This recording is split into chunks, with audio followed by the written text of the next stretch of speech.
London থেকে একটা phone পেয়েছে, উনি একদম বড় নেতা হয়ে গেছে, কিছুদিন পরে উনি মন্ত্রী হয়ে যাবে। 1971 সালে বেগম জিয়া কোথায় ছিলেন, তাই প্রশ্ন আপনারা তুলতে পারেন না? 1971 সালে আপনি কোথায় ছিলেন? বিএনপিতে কত বড় বড় দেখি আপনার আইনজীবী নেতা আছেন, ঝগড়া করতে করতে আবার একজন একজনকে বহিষ্কারও করেন, ইলেকশনে জিতেন। এত আইনজীবী, বড় বড় আইনজীবী আছেন, আপনারা কেউ কি থরো রিসার্চ করেছেন এই মামলাটা বিচারের মধ্যে কি কি অসঙ্গতি ছিল? আপনারা কি এটা ইন্টারন্যাশনাল যে জুরিস্ট কাউন্সিল আছে, হিউম্যান রাইটস অর্গানাইজেশন আছে, তাদের কাছে দিয়েছেন এই বিচারটা ফ্লড একটা বিচার? দেন নাই। কেন দেন নাই? আবার নিজের মনে এই প্রশ্নটা বারবার আসে। আশ্চর্য কথা, এত বড় একটা সংগঠন, আপনাদের বেগম জিয়া ছাড়া আছে কি? উনি নাই, আপনারা নাই। উনি হচ্ছে অবিসংবাদিত একজন নেত্রী। আমি দেখলাম কয়েকদিন আগে বিএনপির ওয়েবসাইটে, 2 দিন আগে বা হয়তো গতকাল, আপনি একটা ভিডিও আপলোড করেছেন যে যখন ওখানে আওয়ামী লীগ নেত্রী একটা ইন্টারভিউ দিচ্ছেন, তো ওনাকে আবেদ খান প্রশ্ন করেছেন আপনারা জামাতের সাথে গিয়ে আন্দোলন করলেন কেন? স্ট্রেইট বলেছে মানুষের ভোটাধিকার প্রতিষ্ঠা করার জন্য আন্দোলনে গেছি জামাতের সাথে, অস্বীকার করে নাই। এবং উনি বলেছেন আওয়ামী লীগ তার আদর্শ থেকে বিচ্যুত হয় নাই। সহজ কথা। এর আগে একটা পত্রিকায় দেখেছি উনি বলেছেন যে উনি শুধু আওয়ামী লীগের নেত্রী না, সকল বিরোধী দলের নেত্রী। বিরোধী দল বলতে তখন জামাতকেও বুঝিয়েছেন।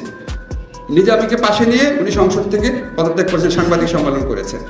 আপনাদের বিরুদ্ধে এই যে নিরন্তর প্রচারণা হয় বিএনপি জামাত, কথা বলি বিএনপি জামাত, বিএনপি জামাত, আপনারা কোনোদিন এই জিনিসগুলো ডকুমেন্টেড করে সাথে সাথে বলতে পেরেছেন যে আওয়ামী লীগ জামাতের বিরুদ্ধে আমাদের রুখে দাঁড়াতে হবে, আওয়ামী লীগ জামাতের বিরুদ্ধে লড়তে হবে? তো ওরা তো আপনাদের চেয়ে বেশি জামাতের সাথে গেছে, যায় নাই?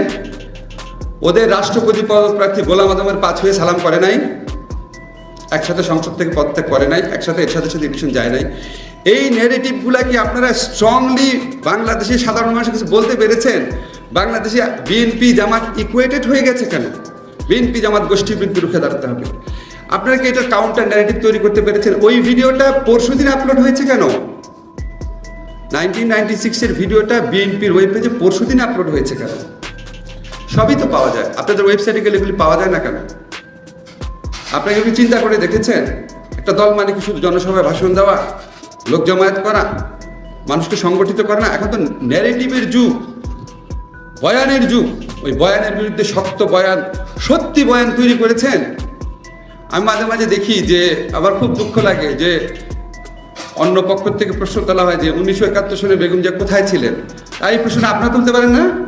1971 সালে আপনি কোথায় ছিলেন, কেন তুলেন না? আমি আশ্চর্য লাগে, কেন তুলেন না? এত জঘন্য মিথ্যাচার, এত জঘন্য অপপ্রচার হয়, এটার উত্তর দেওয়ারও একটা নৈতিক ইয়ে অনুভব করেন না? বিচ্ছিন্নভাবে দেন, বিচ্ছিন্নভাবে দিয়ে শহীদুদ্দিন আহনি জেলেও গেছে, এটা তো কোনো মূল্য নাই। আপনাদের রিসার্চ সেল কই? আপনার ওয়েব পেজটা কই? আপনি বলেন যে আচ্ছা আমার তো নিউজ প্রচার করে না সরকারি গণমাধ্যম, আপনি একটা বিএনপি টিভি নামে একটা অনলাইন টিভি করেন না, সমস্যা কি? নামই দেন বিএনপি টিভি, শক্তিশালীভাবে করেন না। আপনাদের কি লোক কম আছে? আমি একটা সামান্য মানুষ, কালে ভদ্রে আমি ফেসবুকে স্ট্যাটাস দিই, আমার 1 মিলিয়ন ফলোয়ার আছে। আপনাদের দলের কয় মিলিয়ন ফলোয়ার আছে? এই প্রশ্নটা রেখে গেলাম। এখন আপনার এই জিনিসগুলো আপনারা বিবেচনা করেন। আমি বারবার বলি দেখেন, এই যুগটা হচ্ছে প্রচারণার যুগ, শুধু দেশে না গ্লোবালিও। দেখেন আপনাদের ন্যারেটিভ কোথায়? সত্যি ন্যারেটিভ, নিজেকে ডিফেন্ড করার ন্যারেটিভ। আপনাদের রিসার্চ সেল কই? আপনাদের অনেকে আছে আমি দেখি, মানে ভাব দেখলে মনে হয় কি যে লন্ডন থেকে একটা ফোন পেয়েছে, উনি একদম বড় নেতা হয়ে গেছে, কিছুদিন পরে উনি মন্ত্রী হয়ে যাবে। মানে ভাবটা হচ্ছে নিজের স্বার্থ চিন্তা। আরে বেগম জিয়া কি নিজের স্বার্থ চিন্তা করে রাজনীতি করেছিলেন? কি বেগম জিয়া রাজনীতি করেন? আমরা তো দূর থেকে দেখেছি, উনি যখন এরশাদের বিরুদ্ধে আন্দোলন করেছেন উনি স্বার্থ চিন্তা করেছিলেন? তা তো উনি আগেই আপোষ করতে পারতেন। উনি যখন আপনার 111 গভর্নমেন্ট ছিল, ওইটার সাথে তো প্রথম আপোষ করতে তো ওনার কাছেই গিয়েছিল, করেছেন? আপনারা কে কি সাফার করেছেন? অবশ্যই আপনাদের অনেক নেতাকর্মী জীবন হারিয়েছেন, with due respect to them. আমি তাদের কথা বলছি না, অন্য যারা মোটামুটি ভালো অবস্থানে আছেন, আপনাদের জন্য ওনার স্যাক্রিফাইসটা চিন্তা করেন। তা আপনি প্রথমে ডিসাইড করেন আপনি কি আন্দোলনটা করছেন, নেতৃত্ব দিচ্ছেন, নেতা হচ্ছেন নিজের জন্য, নাকি দেশের জন্য, দেশের মানুষের ভোটাধিকার প্রতিষ্ঠা করার জন্য? যখন এইভাবে চিন্তা করা যাবে আমি দেশের মানুষের ভোটাধিকার প্রতিষ্ঠার আন্দোলন করছি, তখন বেগম জিয়ার প্রতি আপনাদের সত্যিকারের রেসপেক্ট প্রতিফলিত হবে। উনি মানুষের ভোটাধিকারের আন্দোলন করেছেন। বাংলাদেশের মানুষ আজকে ধরেন 20-30 বছর পর আমরা কেউই থাকবো না, মরে যাব, কিন্তু এইটুকু বিশ্বাস আমার আছে, জীবনে পড়াশোনা তো কম করি নাই, যে যদি কোনোদিন বেগম জিয়ার সত্যিকারের মূল্যায়ন হয়, এই যে গণতন্ত্র ভোটাধিকার প্রতিষ্ঠার আন্দোলনের অবদান অবশ্যই ওটা স্বর্ণাক্ষরে লেখা থাকবে।